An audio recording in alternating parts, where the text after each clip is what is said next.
सभी को good morning. Jasvir education institute Sandwa की ऑनलाइन क्लासेस में आपका एक बार फिर स्वागत है। कल हमने कक्षा 12 की जो इतिहास की पुस्तक है उसमें पहला जो पाठ है भारत का वैभवपूर्ण अतीत उसको शुरू किया था और थोड़ा सा हमने बेसिक भी पढ़ा था। उसको एक बार हम रिवाइज करते हैं। देखें, कल मैंने आपको बताया था कि BC क्या है और AD क्या है। इतिहास को शुरू करने से पहले ये इन दोनों को समझना बहुत ज़रूरी है। BC यानी बिफोर क्राइस्ट, ईसा पूर्व जिसे हम हिंदी में बोलते हैं, और AD एनो डोमिनी जिसे हम हिंदी में ईस्वी से जानते हैं, ईस्वी के नाम से जानते हैं। इन दोनों का इतिहास लेखन में प्रयोग किया जाता है और ये हमने कल पढ़ लिया था इसके बारे में। फिर हमने जो हमारा पहला पाठ है भारत का वैभवपूर्ण अतीत, उसमें भारतीय इतिहास को जानने के स्रोतों के बारे में जाना। उसमें मैंने आपको बताया कि स्रोतों को 2 भागों में बांटा गया। एक स्रोत साहित्यिक स्रोत जो साहित्य से जुड़े हुए हों, और एक पुरातात्विक, पूरा यानी प्राचीन, तात्विक मतलब वस्तुएं, प्राचीन वस्तुओं से हमें इतिहास की जानकारी मिलती है, उन्हें हम पुरातात्विक स्रोतों में शामिल करते हैं। साहित्यिक स्रोतों की बात है तो हमने साहित्यिक स्रोतों को 2 भागों में बांटा था। एक था धार्मिक साहित्य और दूसरा था धर्मेत्तर साहित्य। जो धार्मिक साहित्य था उसमें हमने कल जो पहला इसका भाग है ब्राह्मण साहित्य, इसके बारे में जाना था। ब्राह्मण साहित्य में हमने वेदों को शामिल किया था, वेदांग शामिल किए थे, उपवेद शामिल किए थे, उपनिषदों को शामिल किया था, आरण्यक को शामिल किया था, ब्राह्मण ग्रंथों को शामिल किया था ब्राह्मण साहित्य में। ठीक है, आज हम शुरू करने जा रहे हैं दूसरा इसमें जैन साहित्य। देखिए, 12वीं में कहीं भी इतना बड़ा क्वेश्चन आपके नहीं आएगा कि आपको पूरा का पूरा एक साथ पढ़ना पड़े। या तो आपसे ये पूछा जाएगा कि भारतीय इतिहास की जानकारी में ब्राह्मण साहित्य का क्या योगदान है, या आपसे पूछा जाएगा कि किस किस जैन साहित्य से भारतीय इतिहास की जानकारी मिलती है। तो हमें इनको टुकड़ों में पढ़ना है कि ब्राह्मण साहित्य क्या है, जैन साहित्य क्या है, बौद्ध साहित्य क्या है, और समग्र रूप से फिर इसको पढ़ के हमें देखना है कि किस किस साहित्य में किस किस को शामिल किया गया है। चलें, आज शुरू करते हैं हम जैन साहित्य।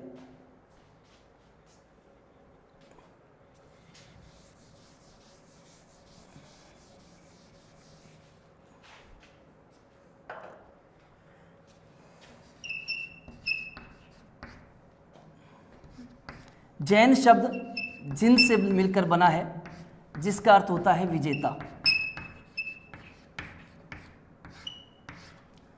जिसने अपनी इंद्रियों पर विजय प्राप्त कर ली हो उसे जैन कहा गया है।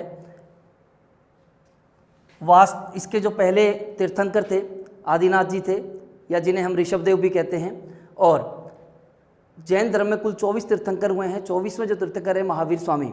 ठीक है, लेकिन हमारे इसमें केवल जैन साहित्य है, तो हम साहित्य की दृष्टि से देखें तो जैन साहित्य, प्रारंभिक जो जैन साहित्य लिखा गया उसकी जो भाषा थी वो थी प्राकृत। प्रारंभिक जैन साहित्य प्राकृत भाषा, या हम कह सकते हैं अर्ध मागधी, इस भाषा में लिखा गया। तो ये बहुत ज़रूरी है। इस तरह के प्रश्न भी 12वीं में पूछे जाते हैं कि जैन साहित्य, प्रारंभिक जैन साहित्य किस भाषा में रचा गया है, तो उसका उत्तर आ जाएगा प्राकृत या अर्धमागधी। जैन साहित्य में सबसे पहला जो स्थान है वो है आगम साहित्य का। आगम किस किस में बटा हुआ है वो देखने हमें। तो इस आगम में 12 अंग, 12 उपांग, 10 प्रकीर्ण, 6 छेद सूत्र,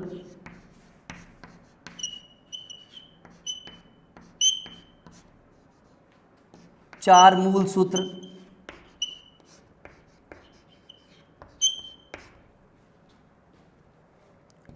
1 नंदी सूत्र,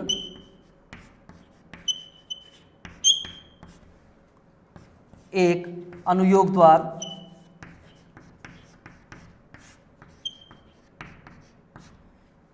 ये आगम साहित्य में शामिल है। दोबारा देखें, जैन शब्द जिन से बना है, जिन का अर्थ होता है विजेता।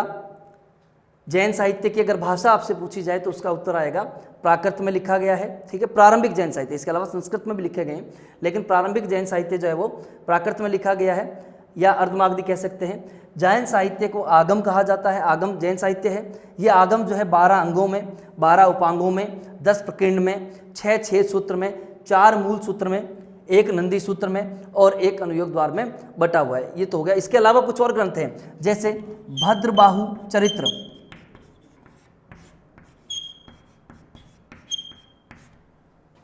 भद्रबाहु ने लिखा था कल्पसूत्र। हेमचंद्र नामक विद्वान ने लिखा है परिशिष्ट पर्वन।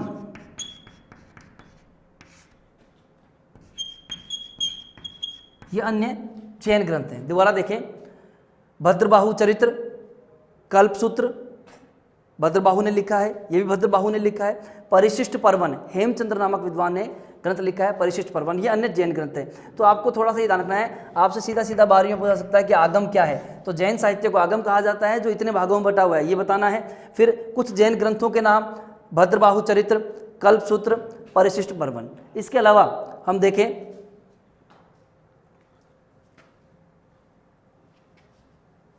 बौद्ध साहित्य,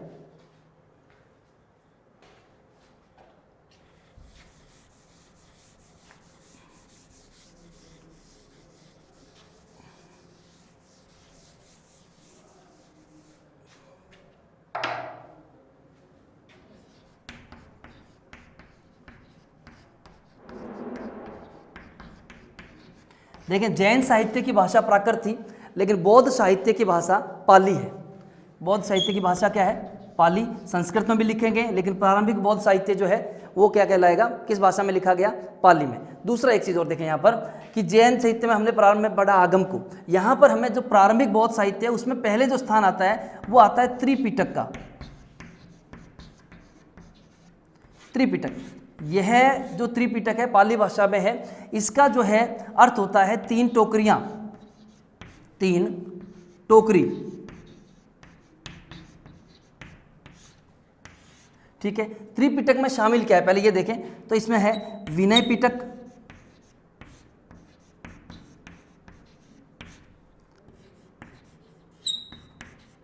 सुत पिटक और अभिधम्म पिटक।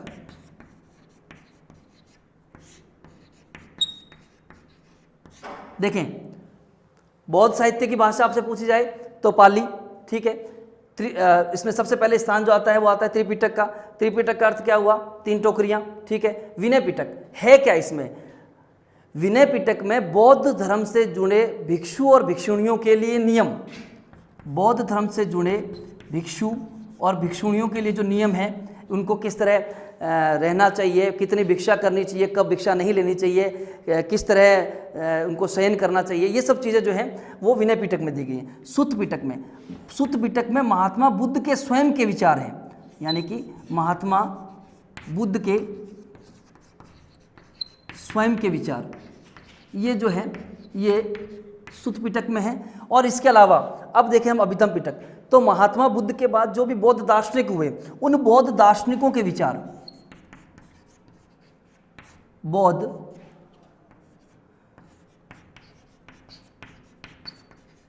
दार्शनिकों के विचार,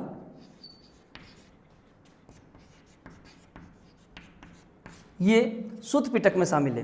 देखें अभिधम्म पिटक में। अब दोबारा देखें, बौद्ध साहित्य भाषा पाली, प्रारंभिक भाषा कह रहा हूं क्योंकि संस्कृत में भी लिखे गए हैं, ठीक है। ललित विस्तार है, महावस्तु है, ये संस्कृत में भी लिखे गए हैं। त्रिपिटक 3 टोकरियां, शाब्दिक अर्थ। 3 पिटक कौन कौन से आपसे पूछा जाएगा? तो विनय पिटक, सुत पिटक और तीसरा है अभिधम्म पिटक, ठीक है। ये 3 पिटक हो गए। किस पिटक में क्या शामिल है? बौद्ध धर्म से जुड़े हुए भिक्षु भिक्षुणियों के लिए नियम विनय पिटक में है, सुत पिटक में बुद्ध के स्वयं के विचार हैं, अभिधम्म पिटक में बौद्ध दार्शनिकों के विचार है। जो बौद्ध संगीतियाँ हुई थी, प्रारंभिक बौद्ध संगीति में इन 2 का संकलन किया गया, तीसरी जो बौद्ध संगीति थी उसमें अभिधम्म पिटक का संकलन किया गया। 4 बौद्ध संगीतियाँ हुई है, 483 ईसा पूर्व में पहली, दूसरी 383 ईसा पूर्व में, और उसके बाद 251 ईसा पूर्व में, और चौथी जो थी प्रथम शताब्दी ईस्वी में हुई थी। वो जब हम आगे पढ़ेंगे मौर्य काल या उसके बाद का जो है उसमें हम पढ़ लेंगे उसको, लेकिन फिलहाल आपको इस यहाँ साहित्य की बात चल रही है तो इसकी भाषा, ठीक है। अब दूसरा, त्रिपिटक के बाद बौद्ध धर्म में दूसरा स्थान आता है जातक ग्रंथों का। ये प्रश्न अलग से पूछा जाता है कि जातक क्या है। तो जातक को देखें आप, महात्मा बुद्ध के जन्म से पूर्व की जो कहानियां हैं, महात्मा बुद्ध के जन्म से पूर्व की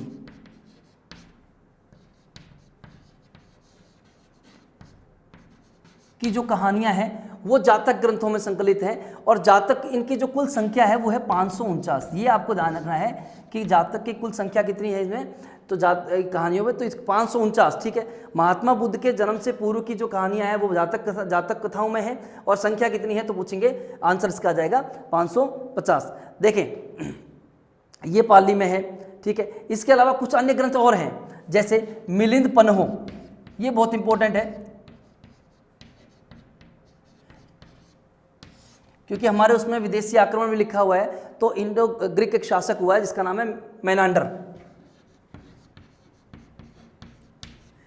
मेनांडर ने बौद्ध धर्म ग्रहण किया था बौद्ध भिक्षु नागसेन से वार्ता के बाद।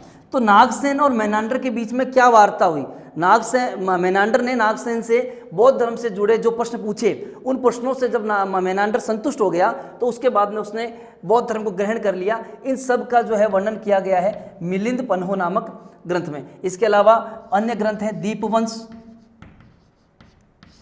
महावंश। इनसे हमें सिंहली इतिहास के बारे में जानकारी देते हैं, दीपवंश, महावंश। इसके अलावा ललित विस्तार, ये संस्कृत में लिखा गया बौद्ध ग्रंथ है। ललित विस्तार में, इस ग्रंथ में महात्मा बुद्ध को दैवीय रूप में बताया गया। ये आपके लिए इंपॉर्टेंट है कि महात्मा बुद्ध को दैवीय रूप में किस ग्रंथ में बताया गया है, दैवीय रूप में, तो उसका आंसर आ जाएगा ललित विस्तार। इसके अलावा महात्मा बुद्ध के जीवन चरित्र के बारे में एक ग्रंथ और लिखा गया संस्कृत में, महावस्तु। इस ग्रंथ में महात्मा बुद्ध के जीवन चरित्र के बारे में बताया गया है। तो ये हमारा बौद्ध साहित्य हो गया।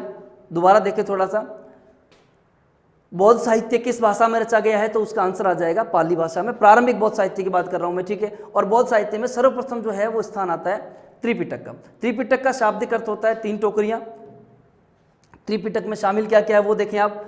विनय पिटक में क्या है, बौद्ध धर्म से जुड़े हुए जो भिक्षु और भिक्षुणियां हैं उनके लिए नियम है कि उनको किन किन व्रतों का पालन करना है और क्या क्या उनके लिए निषेध है। ये सब चीज़ें किसमें, विनय पिटक में। सुत्त पिटक में महात्मा बुद्ध के स्वयं के विचार हैं, ठीक है। अभिधम पिटक में बौद्ध दार्शनिकों के विचार हैं। इसके अलावा पाली भाषा में ही रचित ग्रंथ है मिलिंद पन्हो, नागसेन द्वारा। नागसेन और मेनांडर दोनों के बीच में, इंडो ग्रीक शासक है, हिंद यूनानी शासक कह सकते हैं हम इसे। मेनांडर और नागसेन दोनों के बीच में जो वार्ता हुई है उसका जो वर्णन है वो है मिलिंद पन्हो नामक ग्रंथ में। इसके अलावा संस्कृत में महावस्तु भी लिखा गया है, ललित विस्तार भी लिखा गया है। महावस्तु में महात्मा बुद्ध के जीवन चरित्र का वर्णन है, ललित विस्तार में महात्मा बुद्ध को दैवीय रूप में दर्शाया गया है, ठीक है। इसके अलावा जातक ग्रंथों की बात करें तो महात्मा बुद्ध के जन्म से जो जुड़ी हुई, जन्म के पूर्व जुड़ी हुई कहानियां जो हैं वो जातक कथाएं हैं, जिनकी संख्या कुल जो है वो 549 है। ये हमारा बौद्ध साहित्य हो गया। तो हमारा जो धार्मिक स्रोत था, धार्मिक स्रोत में हमने जो ब्राह्मण साहित्य पढ़ लिया, बौद्ध साहित्य पढ़ लिया और जैन साहित्य पढ़ लिया। अब हम चलते हैं धर्मेत्तर साहित्य में।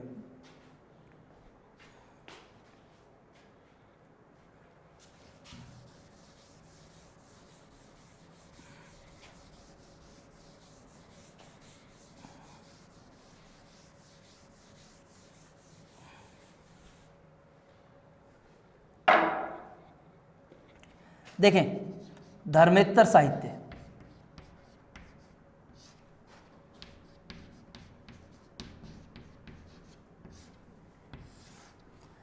पहले तो ये देखना है कि धर्मेत्तर साहित्य में शामिल क्या है, ठीक है।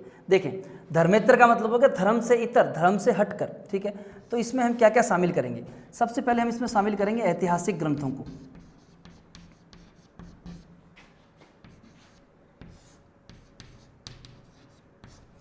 इसके अलावा इसमें शामिल किया जाएगा विशुद्ध साहित्य लिखा गया है, जो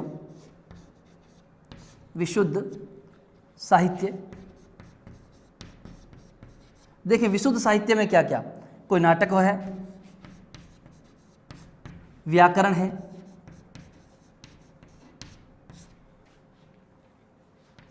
काव्य है, ये सब विशुद्ध साहित्य में शामिल होगा। इसके बाद देखें, ऐतिहासिक ग्रंथ हो गए, विशुद्ध साहित्य हो गया। इसके अलावा क्षेत्रीय स्तर पर जो साहित्य रचा गया, क्षेत्रीय साहित्य, ये भी धर्मेतर साहित्य में ही आएगा,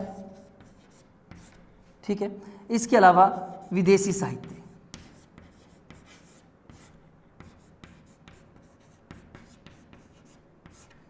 विदेशी साहित्य।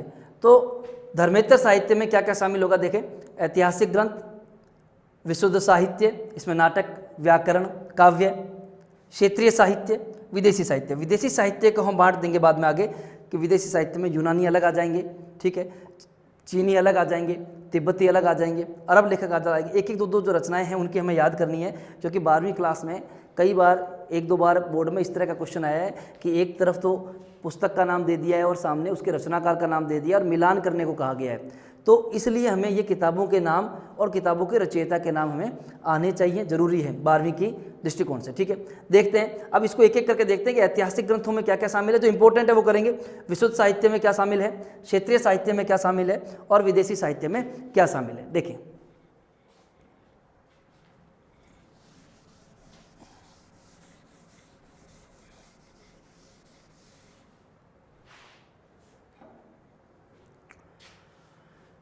सबसे पहले लेते हैं ऐतिहासिक साहित्य को।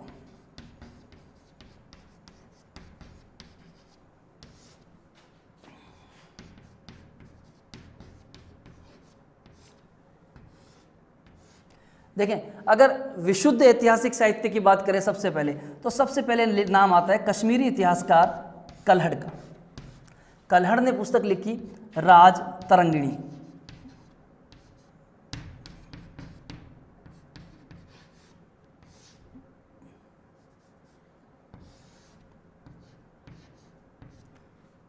राज तरंगिणी, राज तरंगिणी, राज का मतलब यहाँ राजाओं से है, तरंगिणी हम नदी को कहते हैं, राजाओं की नदी कह सकते हैं एक तरह के, या उनका पूरा वंश कह सकते हैं। इस पुस्तक की रचना कल्हड़ ने की थी 1150 ईस्वी में।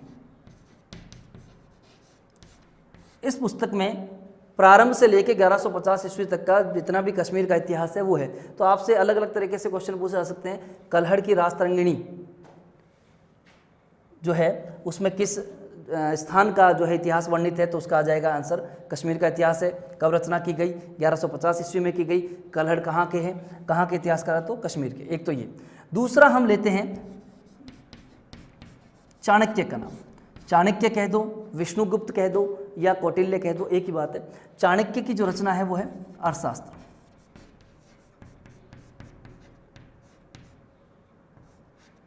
इस पुस्तक का नाम अर्थशास्त्र जरूर है, लेकिन इस पुस्तक के अंदर जो वर्णन किया गया है वो राजनीति से संबंधित है। मतलब राजनीतिक जो विचार हैं या किस तरह राज करना चाहिए, राजा के क्या गुण होने चाहिए, इन सब के बारे में चाणक्य ने अपनी पुस्तक में अर्थशास्त्र में बताया है। चाणक्य ने अर्थशास्त्र में शामिल इतिहास में कुछ किस किस को शामिल किया है वो हमें देखना है। चाणक्य ने इतिहास में पुराणों को शामिल किया है, जो आख्यान हैं उनको शामिल किया है, इतिवृत्त जो घटनाएं घटती हैं उनको शामिल किया है। इसके अलावा चाणक्य ने उदाहरण, इनको भी इतिहास में शामिल किया है, ठीक है। इसके अलावा अर्थशास्त्र, ये सब चाणक्य ने इतिहास में शामिल किया है। कल्हड़ हो गया, चाणक्य हो गया। इसके अलावा हम अगर ऐतिहासिक साहित्य की बात करें तो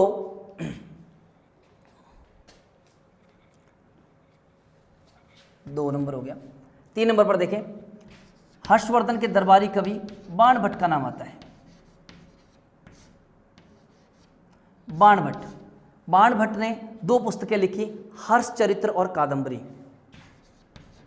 2 पुस्तकें लिखी, हर्षचरित्र और कादंबरी। तो आपसे ये पूछे हर्षचरित्र की बाण जो है वो किसके दरबार में था, बाणभट्ट, तो उसका आंसर आ जाएगा हर्षवर्धन के दरबार में था। और 2 पुस्तकें लिखी, हर्षचरित्र और कादंबरी। इसके अलावा और देखें हम,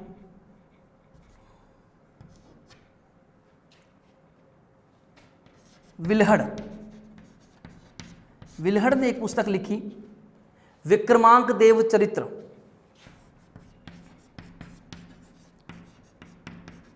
विक्रमांक देव चरित्र। इस पुस्तक में विक्रमादित्य षष्ठ यानी कि छठे के बारे में वर्णन किया गया है और विल्हड़ ने यह पुस्तक लिखी है। इसके अलावा बल्लाल ने भोज चरित्र, बल्लाल की पुस्तक का नाम है भोज चरित्र। तो ये कुछ पुस्तकें हैं जो ऐतिहासिक साहित्य में शामिल करेंगे।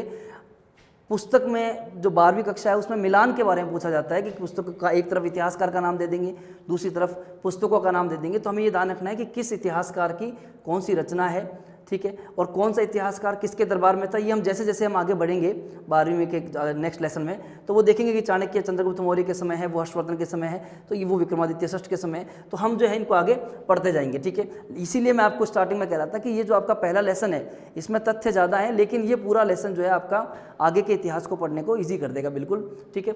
तो ये दोबारा देखें ऐतिहासिक साहित्य में हमने किस किस को शामिल किया है। तो विशुद्ध रूप से अगर कोई ऐतिहासिक ग्रंथ अगर पहला देखा जाए तो कल्हड़ का जो राजतरंगिणी है उसको हम कह सकते हैं कि विशुद्ध रूप से ये ऐतिहासिक ग्रंथ है। 1150 ईस्वी में लिखा गया, ठीक है। और कल्हड़ जो है कश्मीर का इतिहास करता है, राजतरंगिणी में कश्मीर के इतिहास के बारे में बताया गया है। इसके अलावा चंद्रगुप्त मौर्य के दरबारी या चंद्रगुप्त मौर्य की जिसने सहायता की थी मौर्य वंश को स्थापित करने में, चाणक्य ने अर्थशास्त्र नाम की ग्रंथ लिखा। अर्थशास्त्र में राजनीतिक विषयों का बारे में बताया गया है। इतिहास में चाणक्य ने पुराणों को शामिल किया है, आख्यान को शामिल किया है, इतिवृत्त लिए हैं, उदाहरण लिए हैं, अर्थशास्त्र को लिया है। इसके अलावा बाणभट्ट ने हर्षचरित्र और कादम्बरी, ऐतिहासिक ग्रंथ में इसका हर्षचरित्र को लेंगे हम, ठीक है। इसके अलावा विल्हड़ ने विक्रमांक देव चरित्र को लिखा है। इसके अलावा बल्लाल ने भोज चरित्र लिखा है, ठीक है। तो ये ऐतिहासिक साहित्य हो गया, ठीक है। चलें आगे।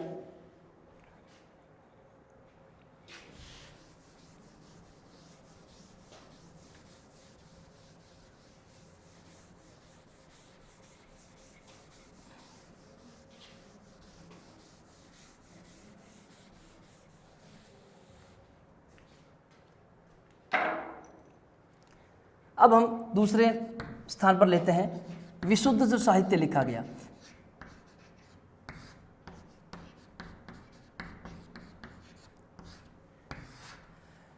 विशुद्ध साहित्य में नाटक,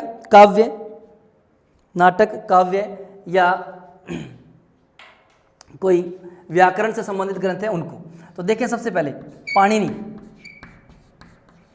व्याकरणाचार्य थे, इन्होंने एक पुस्तक लिखी है अष्टाध्यायी।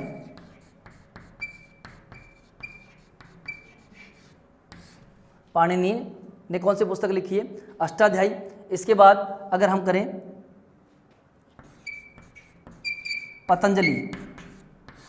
पतंजलि ने महाभाष्य लिखा है। पतंजलि ने कौन सा ग्रंथ लिखा है? महाभाष्य। इसके बाद बात करें हम कालिदास, तो कालिदास ने बहुत से ग्रंथ लिखे, ऋतुसंहार, मालविकाग्निमित्र, विक्रमोर्वशीयम, रघुवंशम, कुमार संभव, ठीक है। तो यहाँ पर हमें इसका शामिल करना है मालविकाग्निमित्र।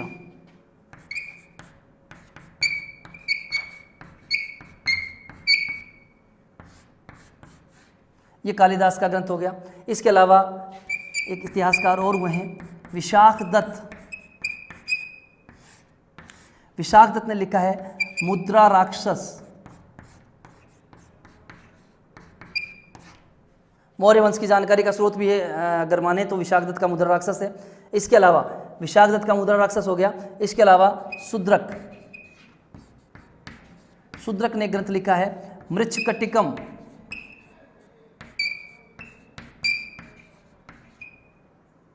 इसका शाब्दिक अर्थ होता है मिट्टी की गाड़ी, ठीक है। इसके अलावा अमर सिंह ने अमरकोश,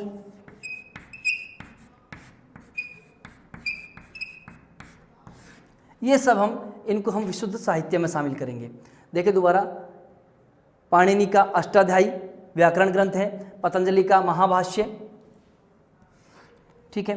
कालिदास ने कई ग्रंथ लिखे हैं, लेकिन आपको एक ही याद रखना है मालविकाग्निमित्र आपकी 12वीं की जो पुस्तक है उसमें एक ही ग्रंथ के बारे में बताया गया है, इसलिए वैसे ऋतुसंहार भी इसका है, मेघदूत भी इसका है, याद कर सके तो। मालविकाग्निमित्र हो गया, विक्रमोर्वशीयम हो गया, कुमार संभव हो गया, ये सब कालिदास की रचनाएं हैं, ठीक है। साहित्य की दृष्टि से भारत का शेक्सपियर कहलाता है, ठीक है। विशाख दत्त ने मुद्रा राक्षस और देवी चंद्रगुप्तम भी लिखा है। शूद्रक ने मृच्छकटिकम, अमर सिंह ने अमरकोश। तो ये कुछ विशुद्ध साहित्य में जो शामिल किया जाता है वो पुस्तकें हैं। इन पुस्तकों के नाम और इनके रचनाकारों के नाम भी हमें याद करने हैं।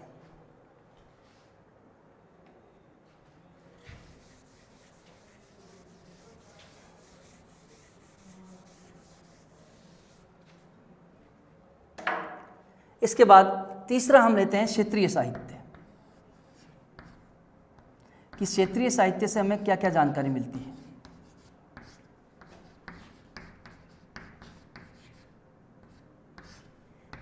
देखें, क्षेत्रीय साहित्य का मतलब ये होगा कि क्षेत्रीय स्तर पर जो साहित्य लिखा गया क्षेत्रीय साहित्य। देखें, इसमें हम सबसे पहले अगर देखें तो सबसे पहले तमिल का जो संगम साहित्य है, संगम साहित्य,